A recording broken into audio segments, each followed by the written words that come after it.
Okay, so picture this. You're at the store, picking out some apples, maybe grabbing a few oranges for good measure. Right, we all do it. Yeah, but do you ever, actually stop and think about all the steps it took for that apple to get there? Probably not. Most of us don't. I know, I don't usually, but the thing is, for the farmers who actually grow that food, and all of the food that ends up getting wasted along the way, it's a huge problem. It really is. The system just isn't working as well as it could be. Yeah, and we see this all the time in the data. Farmers getting a tiny fraction of what we pay at the store. Tons of food going bad before it even gets to us. Right. It's a real shame. So much waste. Well, that's what we're going to unpack today in this deep dive, looking at a potential solution for this. A pretty fascinating one, I have to say. It's called the 14B Agricultural Supply Chain Platform. Catchy name, right? But, okay, really, what they're trying to do is build a direct link between farmers and, well, everyone who needs food. Like, think a digital marketplace. Exactly. And the numbers they're projecting are really eye-opening. We're talking about maybe a 40 to 60% jump in what farmers earn and cutting food waste by something like 30%. Now, that's a huge difference, isn't it? It is. Imagine what that could mean.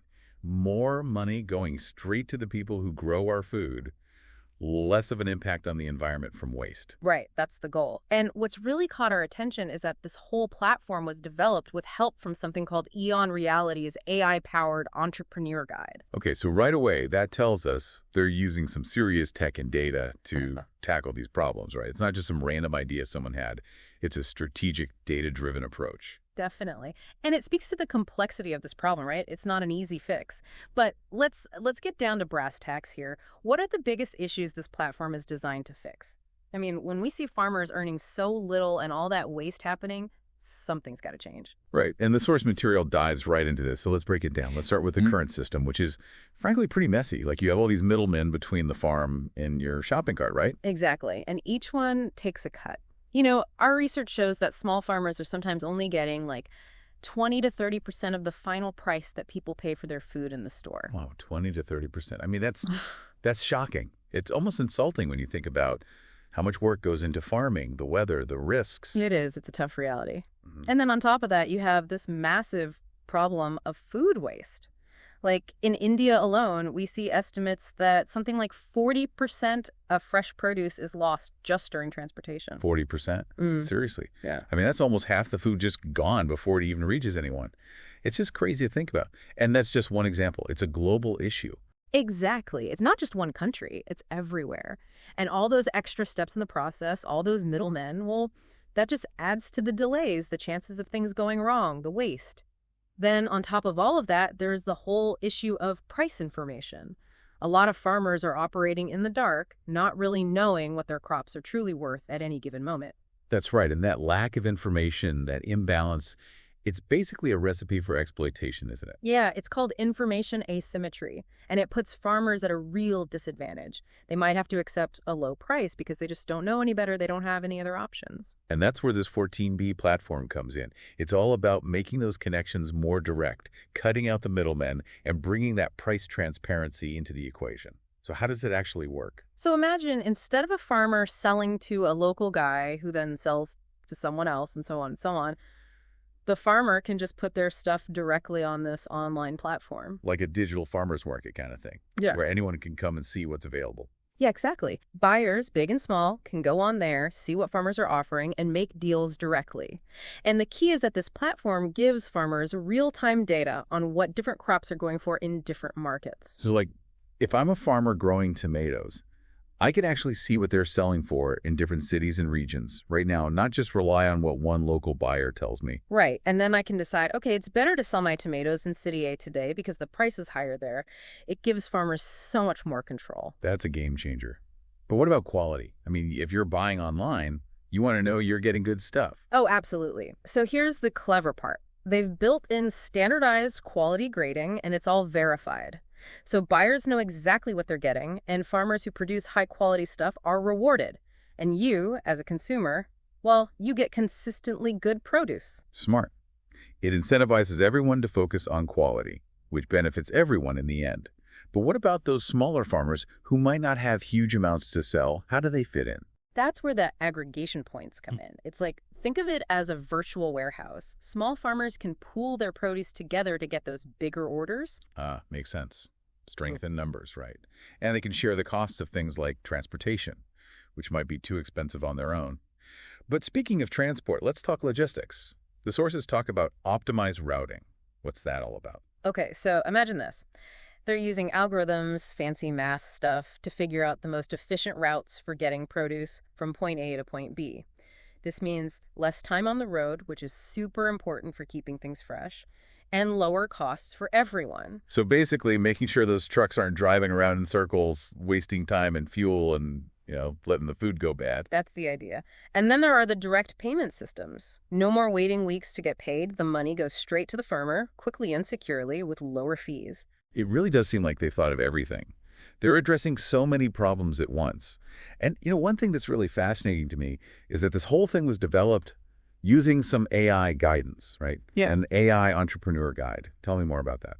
Yeah, so the founder of this platform, they use this AI guide as a kind of roadmap throughout the whole development process. First of all, it helped them figure out their core purpose. Like, what are we really trying to achieve here? Okay, so it wasn't just about building a cool app. It was about connecting that app to a bigger mission. Exactly. And in this case, that mission was all about agriculture, rural development, and tech. It's like a three-pronged approach to a complex problem. And the AI guide didn't just stop there. It also used its data crunching power to pinpoint those exact inefficiencies we've been talking about. So they had data to back up their claims, not just anecdotal evidence. Precisely. Hard numbers on the low earnings for farmers, the extent of the waste problem, the whole information asymmetry thing. And then it went even further, analyzing things like, is there actually a demand for this type of platform? Is it technically feasible? Can it actually make money? That's so crucial. You can have the best intentions in the world, but if the idea isn't viable, it's not going to go anywhere. Right. And this is where the AI really shines. It helps sort through those tough questions, and it helped the platform developers create a really well-rounded solution. A mobile app, price tools, quality checks, aggregation points, logistics, secure payments. It's a whole ecosystem designed to work together. That's what's so impressive, isn't it? It's a holistic approach. Yeah. Now, let's dive into the specifics for each group involved. Farmers first. What are the biggest wins for them? Well, first off, they're not limited to their local area anymore. They can sell to a much bigger market, potentially even internationally. Yeah. Price transparency gives them the power to negotiate better deals, and the quality verification system means they get recognition and better prices for good produce. More money, more control, and recognition for their hard work. Sounds like a good deal. What about the buyers, the people on the other end? They're getting transparency, too. They know where their food is coming from, and they can be confident about quality. Plus, because things are moving more efficiently, the food is fresher and maybe even cheaper.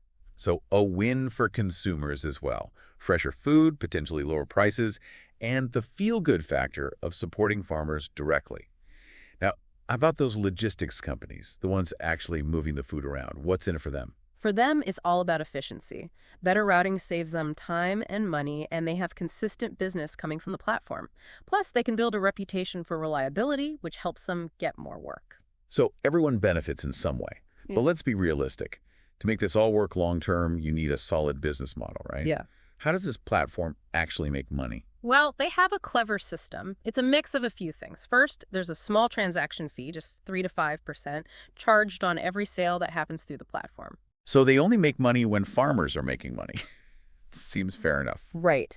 Then they also have some premium services they can offer, like access to cold storage or special certifications for their products. And they're looking into things like market intelligence subscriptions, giving businesses really detailed data on trends and pricing. So they're catering to different needs at different levels. Exactly. And they're even exploring options for things like crop insurance and financing for farmers, which could also generate some revenue. Diversifying their income, smart move. And they have a clear plan for how they want to grow this thing, too. What are some of their goals? Okay, so they've got it all mapped out. In the first 3 months, they're aiming to sign up 500 farmers and 50 buyers in a few key regions. Then they want to scale up quickly, hitting 10,000 farmers within a year across 10 regions. Ambitious. But hey, if they can make it work, the impact would be huge. Right. And they're not stopping there. They want to hit 100,000 farmers across 5 states within 3 years. And their goal is to boost farmer income on the platform by an average of 40%. Now that's setting the bar high. But okay, let's get into the techie stuff for a minute. How does this platform actually work on a technical level? They're using some really cool stuff. For starters, there's a dynamic pricing engine that's constantly analyzing market data to give farmers those up-to-the-minute prices. Then there are tools to assess quality in a standardized way. So no more guesswork or relying on word of mouth when it comes to quality. Nope, it's all verified. And of course, they have algorithms to figure out the best routes for transportation, secure systems for handling payments, and a way to aggregate produce from smaller farmers. It's really impressive when you think about all the different moving parts they've had to bring together. But here's a challenge for you. A lot of farming communities, especially in developing countries, don't have great internet access. So how can this platform actually reach those farmers? Well, that's something they've thought about carefully. First, they've designed the platform to work even with slow internet speeds. No need for super fast broadband in the middle of nowhere. Exactly. They can also send updates and alerts via text message, and some of the core features can even be used offline. That's smart, making sure it works, even if there's no internet connection at all. And they've gone the extra mile with things like voice interfaces, so people who can't read can still use it. Plus, it's available in multiple languages. Really thinking about accessibility, that's great. It shows they're not just focused on the tech, but on the people who will actually be using it. Yeah. Now, taking a step back, what do you think this all means for the future of agriculture? I think it has the potential to really level the playing field. It's all about democratizing the system, giving more power to farmers, and making the whole thing more transparent and efficient. Yeah, and for me, the big takeaway is this.